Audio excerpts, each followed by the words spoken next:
Amigos de Telesur, bienvenidos a la entrevista de CIDE. Hoy recibimos a un actor muy querido, muy destacado, muy conocido también en buena parte de América a través de sus novelas. Alguien habrá visto Montecristo o Resistiré en algún lugar de nuestro continente o en muchos. Pero además es un hombre altamente comprometido con este tiempo particular, muy político, que vive la Argentina. Estoy hablando de Pablo Echarri. Bienvenido, Pablo. Gracias, Víctor Hugo. Muchas gracias. Dije bien, estas obras, seguramente estas novelas se vieron en América. Sí, seguramente, y fue de lo más destacado que hice en el trayecto, ¿no? Creo que todos tenemos una vida útil o momentos útiles en la vida. Tal vez los picos más altos vengan en un lapso determinado del tiempo, ¿no? No toda la vida es de picos altos, y creo que dos de los puntos más altos televisivamente hablando fueron Resistiré en Montecristo. Ahí hay un premio muy apetecido, sobre todo en el mundo del espectáculo, que es el Martín Fierro. Lo ganaste más de una vez. Algunas veces, sí. Sí, algunas veces, sí. Un reconocimiento al que todos valoramos, lo que trabajamos en la televisión de una u otra manera, porque es un poquitito, una cierta confirmación de que uno no ha equivocado el camino, ¿no? Por lo menos eso, y termina siendo un mimo como para seguir tirando hacia adelante, más allá de que los premios en realidad son solo eso, un mimo al alma, y no constituyen ningún tipo de ayuda extra, ¿no? Tenés una función muy importante en el mundo de los actores, una actividad gremial, podría decirse. ¿Cómo la definiría? Sí, la gremial es más trabajo del sindicato, ¿no? Nosotros estamos en Sagay con un grupo de compañeros ya hace mucho tiempo, y en realidad sí es una actividad social dentro del colectivo de actores, pero que tiene más que ver con el derecho de propiedad intelectual, ¿no? Con el derecho de imagen, algo que existía del año 33, de una ley del viejo noble, ¿no? La 11723, y que siempre había estado reglamentada para dramaturgos, para intérpretes musicales, para autores musicales y demás, pero los actores, por una u otra razón, nunca habíamos podido hacer efectivo.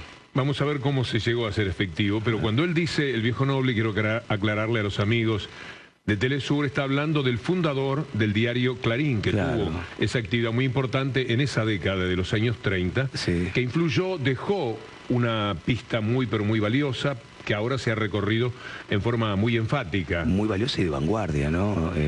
Primero convengamos que la Argentina es el país de Latinoamérica que más avances sindicales o de derechos tiene, ¿no? Efectivamente, más allá de todos los que nos cueste, de todos los que tengamos que conseguir hacia adelante.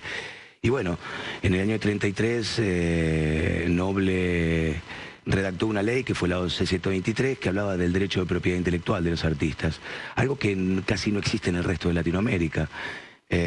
Colombia sigue peleando por su ley, Brasil sigue haciéndolo de la misma manera. Deben estar tomando nota. Sí, Chile tampoco efectivamente lo ha logrado aún.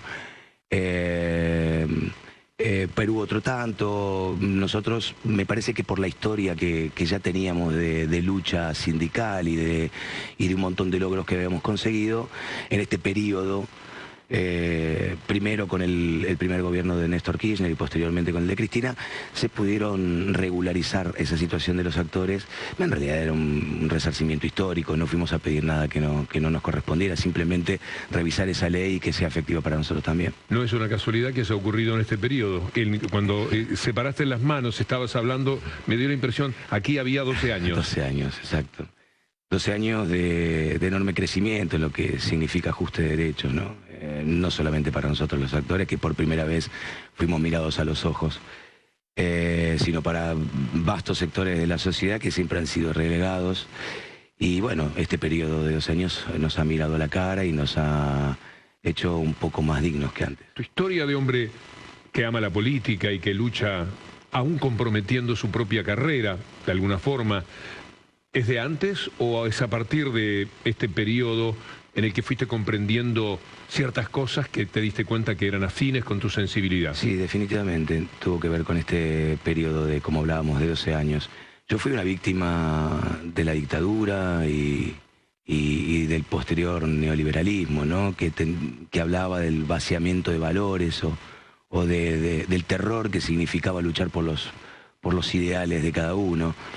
Por eso mi militancia vino tarde, o sea, vino después de los 40 años y desde ya que el despertar vino a través de la llegada de Néstor Kirchner, que nos ha hecho a los que no a los que no habíamos militado nunca, a los que no habíamos tenido ese compromiso o ese deseo de participar, nos ha hecho despertar, y a quienes sí lo han tenido les ha hecho volver a revivir, ¿no? Y a darse cuenta que la política es la herramienta más maravillosa que tiene el ser humano como para vivir cada vez un poco mejor.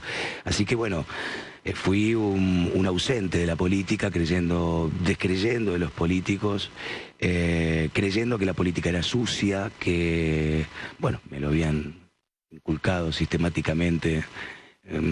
Nosotros creíamos que de casualidad, y nada de eso era así, ¿no? Fue una estrategia inteligente de los poderosos de siempre. ¿Cómo describirías tu acceso a ese mundo que fue pasando en vos? Creo que tuvo que ver con el no haber llegado a los años donde corresponde comenzar con la militancia, que tiene que ver con los años muy tempranos, ¿no? Iba por el Parque de la Memoria, ahí en la Costanera, y veía las edades de los chicos que habían desaparecido, ¿no? Y eso creo que es una de las cosas más impactantes. Son chicos de 15, 16, 17, 25 años. Casi la mayoría no llegaban a los 30.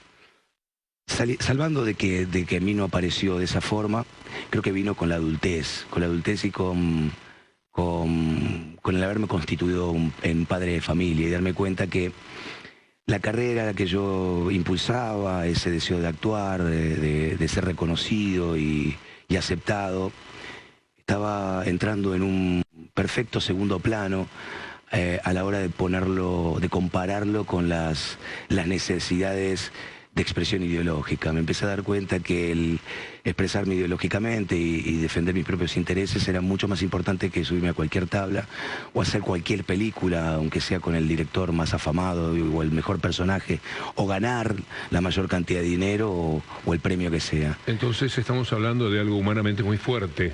Sí,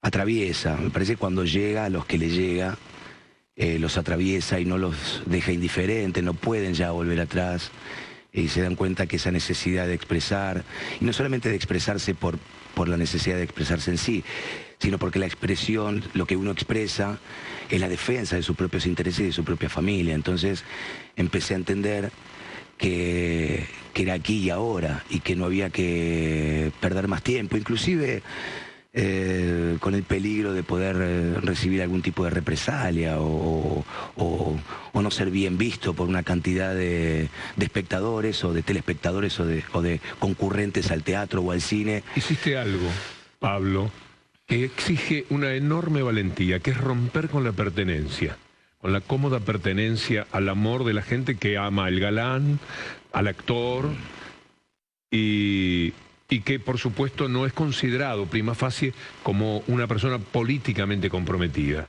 Entonces sí, hay una pertenencia social a la que poco a poco uno se da cuenta que renuncia en un caso como el tuyo. Enhorabuena. Enhorabuena por todo lo que se descubre, porque uno también descubre la fuerza de acción que puede llegar a tener. Cuando se pierde el miedo, o al menos se relativiza y se colocan los fantasmas con el tamaño que esos fantasmas tienen, creo que uno logra algo muy preciado que tiene que ver con la libertad, ¿no? En todo sentido. El poder expresarse sin sentir miedo de ese miedo profundo. Agradezco que mi militancia haya venido en estos años y no haya sido en la década del 70, donde seguramente hubiese perdido la vida. ¿Te ves muchacho que hubiese dado la vida en ese tiempo? Sí, definitivamente, porque no hubiese podido ir para atrás con mi condición irreverente y con mi necesidad de poder gritar lo que creo que es injusto. Entonces te has permitido una cierta indignación. Bueno, sí. Sí, desde ya, como motor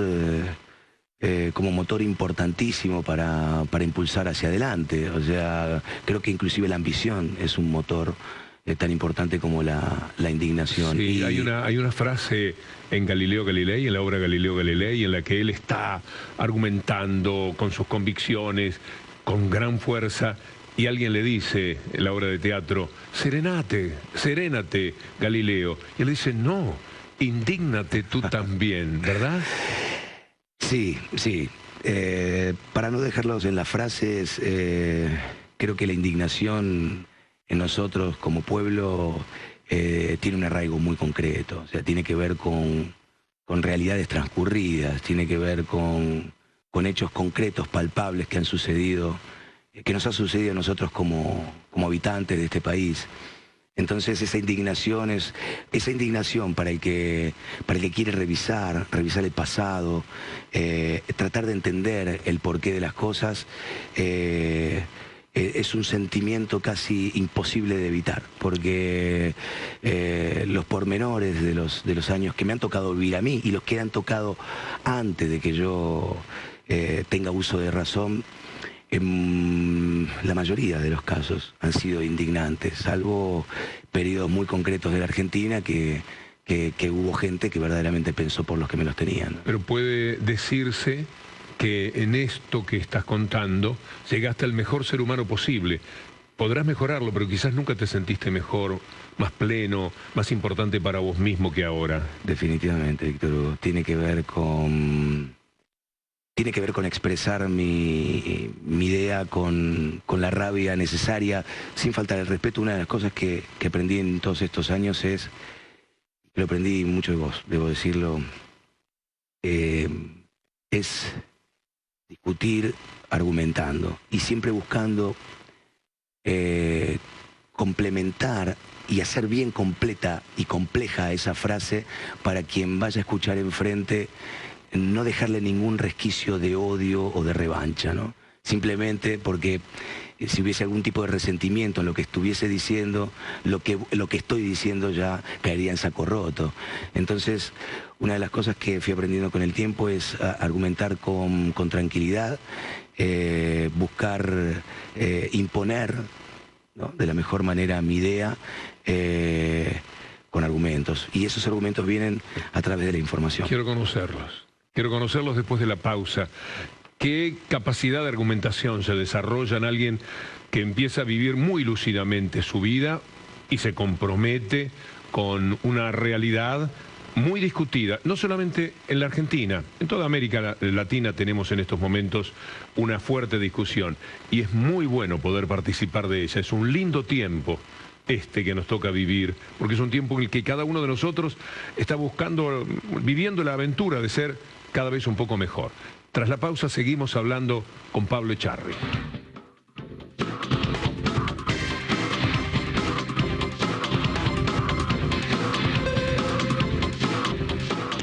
Cuando Pablo Echarri argumenta en este tiempo de discusión política en la Argentina, ¿cuáles son los puntos de partida? ¿Qué cosas querés poner sobre la mesa? ¿Qué cosas quisieras hacerle entender a la gente? La existencia de dos ideales contrapuestos, la izquierda y la derecha. Hay algo de simple que en estos momentos se intenta, en algunos casos, algunos interlocutores intentan ponerlo en el plano del pasado, como si eso hubiese sido del comienzo de los tiempos, ¿no? Que la izquierda o la derecha la derecha tuviese que ver con la iglesia y la realeza de comienzos del siglo XVII o XVI o antes tal vez. Y creo que esas estructuras siguen estando tan vigentes como siempre, que cada una se despliega con sus armas y con sus instrumentos de la mejor forma que le conviene. ¿Qué cosas te gustan de la izquierda? De la izquierda, por eso me reconozco de izquierda, es la mirada benévola hacia el otro. Es la capacidad de ponerse en el lugar del otro. Es, más allá de los propios intereses, de las conveniencias particulares, elegir lo contrario porque al otro también le conviene que así sea. La derecha carece de esto, ¿no? La derecha lo que tiene muy intrínsecamente es un interés personal, solamente personal. Hay algo de eso que alguna vez escribió Maquiavelo, de que el fin justifica los medios, que se hace moneda corriente y que en muchos casos hasta no se objeta para nada. Esas dos visiones, una tan individualista y la otra tan grupal, plural y general, las hace antagónicas, definitivamente, y apasionantes, por otra parte. Entonces mis argumentos tienen que ver, y en el momento de ponerme a hablar de política o de los momentos que corren o cuáles son mis ideas o mis intereses, más allá de los hombres actuales o de los que han pasado, de las medidas concretas y específicas que se han tomado o no, trato de colocarme en un espacio bastante más general y hablar de qué hacen los gobiernos cuando son de izquierda y qué hacen cuando son de derecha. Una de las características entre la izquierda y la derecha es la capacidad que tiene uno de ellos para utilizar la mentira, ¿no? Para utilizar la fantasía, para poder expresarla con absoluta naturalidad, como si eso fuese parte de la verdad. El otro extremo tiene una gran dificultad de mentir. Es parte del ADN de la izquierda la imposibilidad de mentir. Quiero entender que sí, o al menos no... Porque la ética que se despliega no permite la mentira, porque es tan lindo lo que tenés para decir desde la izquierda. Es tan maravilloso el discurso de preocuparte por el ser humano, preocuparte por el colectivo, por el más vulnerable, por el más débil, por socializar ciertos derechos. Es tan lindo que no tenés necesidad de mentir. No hay necesidad, pero en los tiempos que corren, y lo vamos viendo, me parece en esta fecha que estamos haciendo, que vos me estás haciendo esta entrevista, vemos que a veces en general, el discurso con la mentira como columna vertebral puede ser efectivo. Puede ser efectivo. Esto no quiere decir que la izquierda tenga que hacer lo mismo. La izquierda no lo hará, efectivamente. No puede hacerlo, porque deja de ser. Esta es una trampa. Exacto, esa es la gran trampa. Es muy curioso, pero no se puede. Estás como rodeado por algo que éticamente te impide cruzar ciertos límites. Si lo haces, estás traicionándote. Sí, en cambio, la derecha no tiene ningún tipo de problema para convivir con la mentira, porque en realidad a mí me da la sensación que nunca pueden decir la verdad política, la argumentación política. Porque nadie lo seguiría. Realmente nadie lo seguiría. Nosotros tuvimos una experiencia en este país en los años 90 muy, muy concreta. Y creo que está bueno poder desempolvarla con este nivel de claridad. Una de las cosas que utilizó en ese momento, que la mayoría de nosotros no sabíamos, era la derecha peronista, porque se ha transformado en un peronismo de derecha, ¿no? Así tan amplio y tan vasto como es ese movimiento. Utilizó las mentiras más flagrantes para conseguir el objetivo, y luego se desdijo, así claramente, sin ningún problema, ¿no? Y sin solución de continuidad. Lo hemos padecido, y lo hemos padecido durante muchos años, y hemos padecido lo peor de eso. Porque en ese momento, cierto sector, los más privilegiados, yo lo era, no perdíamos. Al contrario, hasta nos podía venir algún beneficio de un tipo de cambio equilibrado, algún 1 a 1 como para poder viajar sin restricciones, creyéndonos que éramos del primer mundo, sin serlo. Yo digo que soy un ingrato con ese tiempo de Menem, que es de quien estamos hablando, porque quienes estaban bien se consolidaban, viajaban y disfrutaban. El drama era lo que había alrededor. La desolación de la falta de trabajo de millones de personas, de la falta de futuro de los jóvenes hijos de esos millones de desocupados. Era pavoroso lo que ocurría. Y la destrucción espantosa del tejido social después de una continuidad de 10 años de esas prácticas. Por eso, los 10 años de menemismo podían para cierto sector ser fulgurantes. Lo que en ese momento se silenciaba porque... Vos me corregirás, pero creo que recién en el año 94 apareció un periódico como Página 12, ¿no? O más o menos en esos años. No, apareció antes, la aparición es anterior, la influencia... La influencia. O vos entraste a Página 12 en ese año. Sí, evidentemente, imagínate lo fuerte que era en comunicación, que yo lo conocí a partir de ese año, donde se empezaban a vislumbrar algunas noticias que venían del otro costado ideológico, de uno podía ver que esa fiesta no era tal, ¿no? O que esa fiesta se estaba realizando a costa del hambre y de la exclusión de una porción enorme de argentinos. Al entender esto, pavorosamente entendí que ya no me convenía a mí conseguir mi bienestar a costa del hambre de mis compatriotas. Primero por ya ese hecho, porque tengo para mí una virtud, para otros será tal vez un defecto, de ponerme en el lugar del otro. No puedo, tal vez por mi oficio de actor, ¿no? Tal vez mi oficio de actor haga que yo deba ponerme en el lugar de otro, pero también lo hago como persona. Y bueno, y reconocer, de hecho, que como sector privilegiado de la sociedad, hasta inclusive esos años han sido fulgurantes para mí también. Si me he comprado alguna propiedad, ha sido en ese momento. Pero me di cuenta que el precio era tan alto a pagar, con la desolación de la gente, con el hambre, con la falta de educación, la falta de atención médica. Neoliberalismo en estado puro. Puro, purísimo. Que en el momento que tuve esa iluminación de querer defender cuál era mi idea y la que intentaba que mi familia también siguiera detrás mío, decidí no defender nunca más, o al menos no defender, no la defendí nunca, no convalidarla, pelear contra ella, más que nada. Es notable que ese tiempo que así describís y que yo comparto, pongo la firma sobre cada palabra que has dicho, intenta volver y no sin éxito. Estamos a las puertas de una posibilidad del retorno de esa derecha. Vuelven muy campantes. ¿Estás perplejo con eso?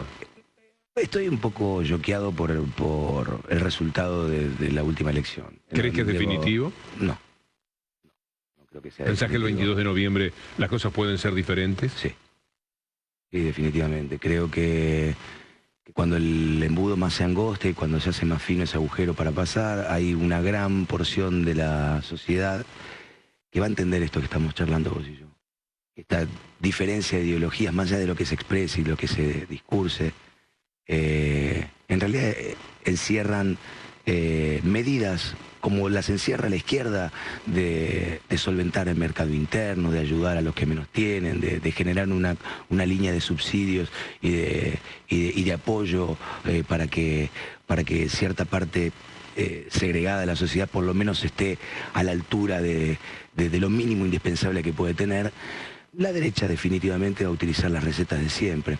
Tal vez obnubilados con este deseo de conseguir dólares y de conseguir inversiones extranjeras para ese desarrollo del país, lo que lograremos detrás de esos dineros que entrarán serán unas siglas que nosotros definitivamente habíamos creído sacarnos de encima, que son las del Fondo Monetario Internacional.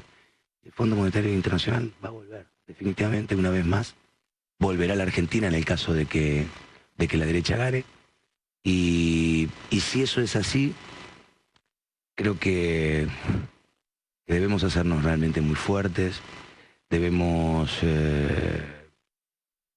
ver cuáles son los errores que hemos cometido profundamente, hacer una autocrítica muy profunda, porque con todos los ajustes de derecho y con todo lo que se ha construido y reconstruido en la Argentina estos últimos años, creo que lo que deberíamos revisar es la cuestión comunicacional, ¿no? La derecha miente. La izquierda no puede hacerlo, porque dejaría de serlo, como vos decís.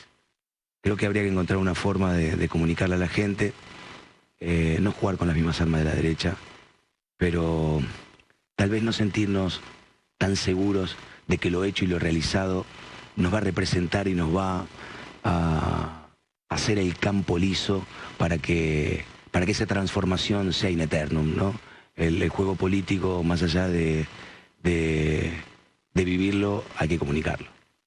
Me debo una entrevista con el actor, siempre con deseos de charlar con Pablo Echarri, con el actor, con las obras, con lo que ha hecho, con su profesión, y hemos hablado intensamente de política, pero sé que estás más a buenas con esto hoy que con lo que implicaría ese reconocimiento del que por suerte de tantos años de éxito quizás puedas estar un poco más tranquilo y en calma y poderle dar lugar a este personaje tan admirable, con tanta lucha, con tanto compromiso, que sabe que ahí en el borde hay un riesgo y que va hasta ese riesgo como un personaje de en la realidad, pero de la ficción, que se anima a todo. Y me da mucho gusto haber compartido este momento con vos, Pablo. Me alegra que no hayas querido perder el tiempo media hora hablando de mí y que hayamos utilizado este tiempo para hablar de lo que efectivamente verdaderamente importa.